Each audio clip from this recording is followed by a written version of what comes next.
எல்லோரும் நல்லா இருக்கீங்களா? ராமன் நூடுல்ஸ் செய்யலாமா? எப்படி செய்யலான்னு பார்க்கலாம் வாங்க.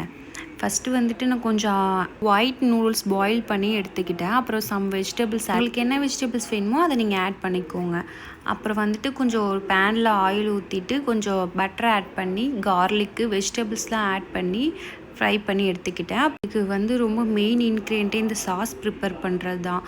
அதில் தான் அந்த ஃப்ளேவர் ஃபுல்லாக இறங்கி அந்த நூடுல்ஸு டேஸ்ட்டே டிஃப்ரெண்ட்டாக தெரியும். ஸோ நான் என்னென்ன ஆட் பண்ணியிருக்கேன்னு கேப்ஷனில் கொடுத்துருக்கேன், நீங்களும் செக் பண்ணிக்கோங்க. இது அப்படியே கரெக்டாக ஆட் பண்ணி பண்ணுங்கள்.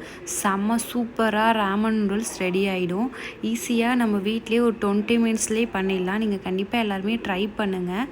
அதுக்கப்புறம் கொஞ்சம் எல்லா சாஸும் ஆட் பண்ணி மிக்ஸ் பண்ணிவிட்டு நான் லைட்டாக வந்து பாயில் பண்ணி எடுத்துக்கிட்டேன். அந்த கார்லிக் இது அதையும் மிக்ஸ் பண்ணிவிட்டு அப்புறம் டோஃபு ரெடி பண்ணேன். டோஃபு வந்துட்டு ஃப்ரை பண்ணி எடுத்துக்கிட்டு நூடுல்ஸ் கொஞ்சம் பாயில் பண்ண நூடுல்ஸ் எடுத்து மிக்ஸ் பண்ணி அவ்வளோதான், ரெடி ஆகிட்டான். இப்போ நம்ம வந்துட்டு எல்லாத்தையும் கொஞ்சம் நல்லா மிக்ஸ் பண்ணிவிட்டு அது வந்துட்டு அப்படியே பார்த்திங்கன்னா டெம்ப்டிங்காக இருக்கும். ஸோ கொஞ்சம் இதில் இல்லாமல் நான் பாயில் பண்ண எக்கு ஆட் பண்ணியிருக்கேன், டோஃபு, அப்புறம் வந்துட்டு ஸ்பீனச் கொஞ்சம் ஆட் பண்ணியிருக்கேன். ஸோ இதெல்லாம் வந்து ஆட் பண்ணியிருக்கேன். ஸோ அவ்வளோதான், ரெடி ஆயாச்சு ராமன் நூடுல்ஸ். டாட்டா.